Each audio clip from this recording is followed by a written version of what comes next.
Excuse me, Governor Walz. If you had to briefly sum up the biggest difference between Dem Govs and GOP governors, what would it be? Well, I think Dem governors wake up in the morning making sure they're improving lives and listening to folks, making sure that people have access to reproductive care, making sure we're tackling the tough issues like climate change, making sure that we put the middle class first. Republicans trying to find ways to divide us, trying to find ways to take freedoms away.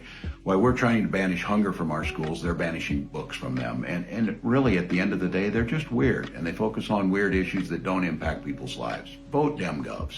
These guys are just weird. That's who they are. So it isn't much else. Don't give them the power. Look, are they a threat to democracy? Yes. Are they going to take our rights away? Yes. Are they going to put people's lives in danger? Yes. Are they going to endanger the planet by not dealing with climate change? Yes. They're going to do all that. But don't lift these guys up like they're sometimes the heroes. Everybody in this room knows, I know it as a teacher, a bully has no self-confidence. A bully has no strength.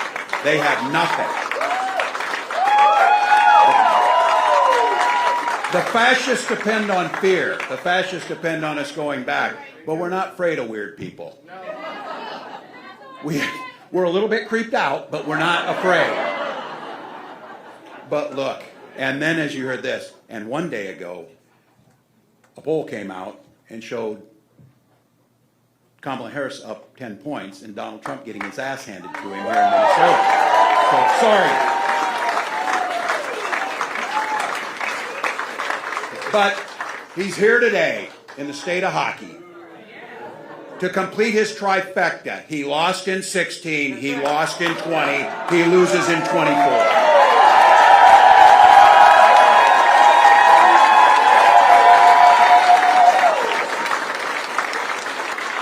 I got to tell you, pointing out just an observation of mine that I made. I just have to say it. You know it, you feel it. These guys are creepy, and yes, just weird as hell. That's what you see. That's what you see.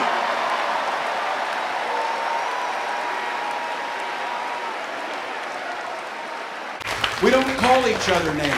We don't do it. And we don't use the least fortunate amongst us as punchlines for our jokes because they're our neighbors.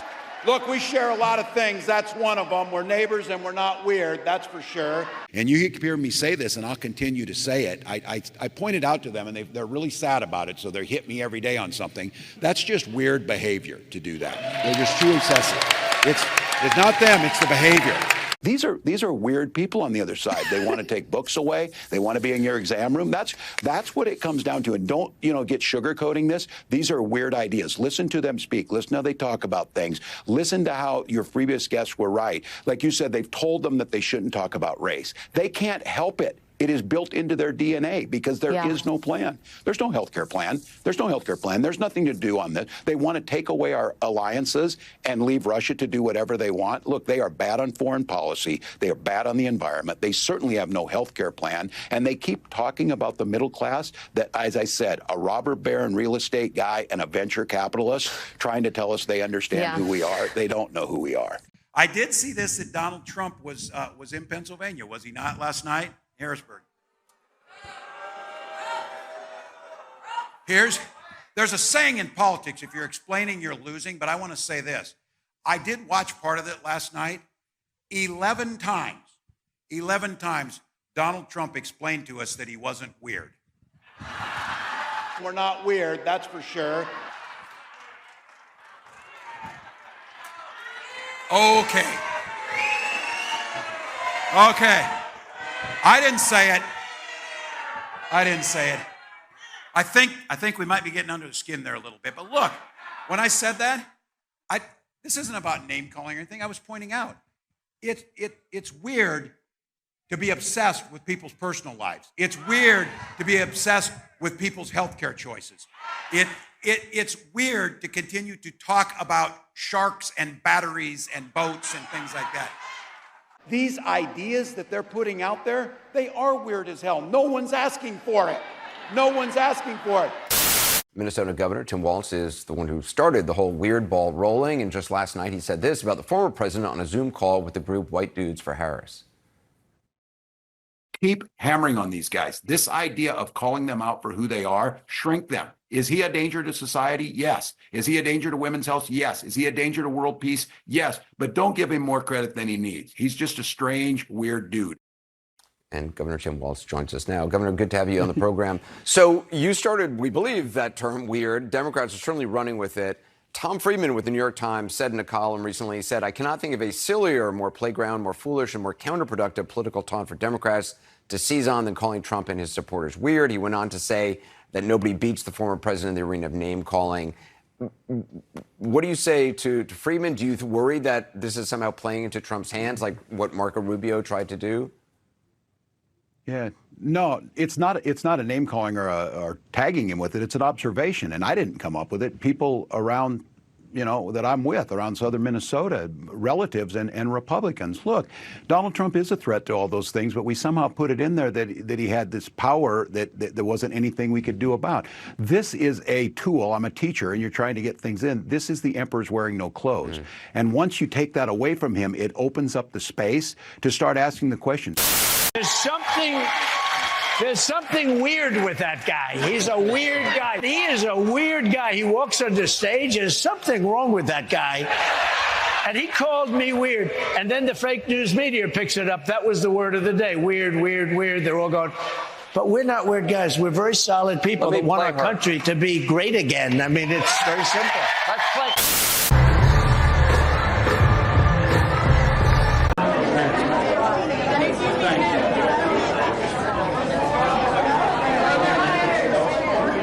Thanks, everybody.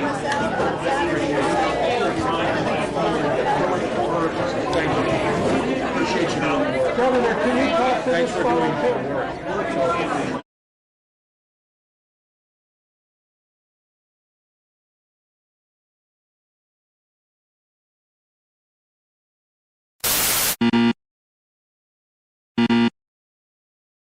Look, I'm coaching football. I'm an old, straight, white guy. I'm teaching social studies. You're all picturing the damn stereotype here. Turns out that I'm like opposite world of Tommy Tuberville, though, so in this for some of you. So when Jake asked if I'd be interested in being the advisor to the Gay Straight Alliance, I said absolutely. I understood what it meant to be that older, straight, white guy who was coaching football. And so when we got the majority in Minnesota for the first time in over a decade, we had the governor's office, we had the House, and we had the Senate by one vote. And we got busy. First thing we did is we banned conversion therapy in Minnesota.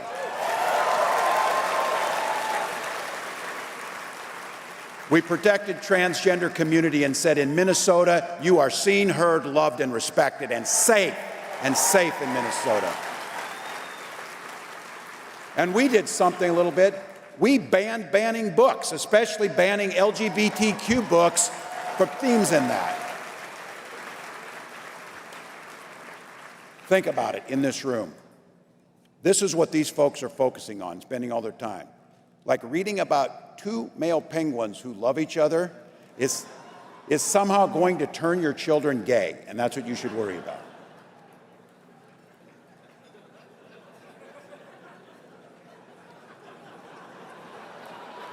But here's what I'll tell you.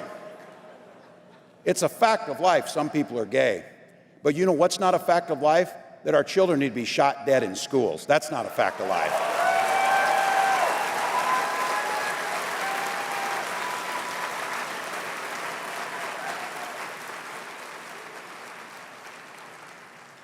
Folks are banning books, but they're okay with weapons of war being in our schools. Donald Trump and J.D. Vance, their idea of freedom, that the government should be free to invade every corner of our lives, our bedrooms, our kids' schools, even our doctor's office. And I say this, where I come from, and I know where all of you come from, I respect my neighbor's personal choices. I wouldn't make some of the choices they make. But you know what? When it comes to personal things, bodily autonomy, your gender identity, when to start a family, marrying who you love, might sound a little bit old-fashioned on that, but I think we just need to be really good neighbors. Everyone just deserves to be treated with respect. Freedom to make that choice. And I keep reinforcing this because they talk about this. You know, the government's too big and all this. big enough to be in my bedroom apparently, big enough to be in your uterus, big enough to be in every library, big enough to do that. But here's the thing, this society works best, whether it's small towns or large towns, and I say this, because I bet every state could say this, but in Minnesota, things work really well because we have a saying that I talk about a lot. You know, everything works better if you just mind your own damn business and I'll mind mine. So, nothing. This idea and this obsession, and you've heard me say this, they're all angry that I'm being mean to them. The other night, Donald Trump did a town hall where he got to control what he said, and he reassured the audience there 11 times that he was not weird.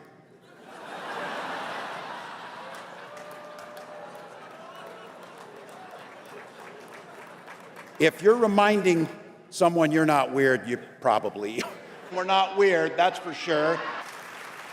And in Minnesota, and this is what I'm not going to take a back seat in, why those guys were banning books in their schools, we were banning hunger in ours.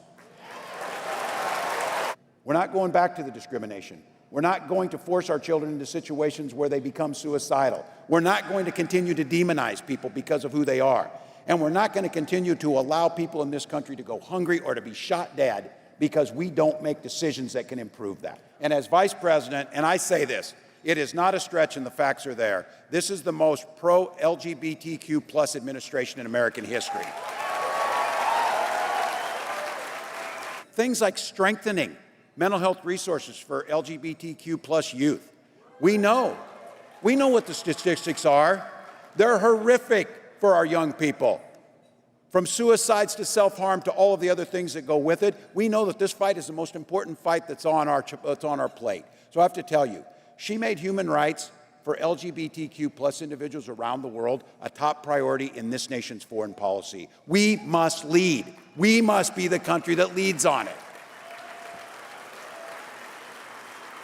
How often in 100 days do you get to do something that's going to impact generations to come? And how often in the world do you make that bastard wake up afterwards and know that a black woman kicked his ass and sent him on the road? And you know that's something that guy's going to have to live with for the rest of his life.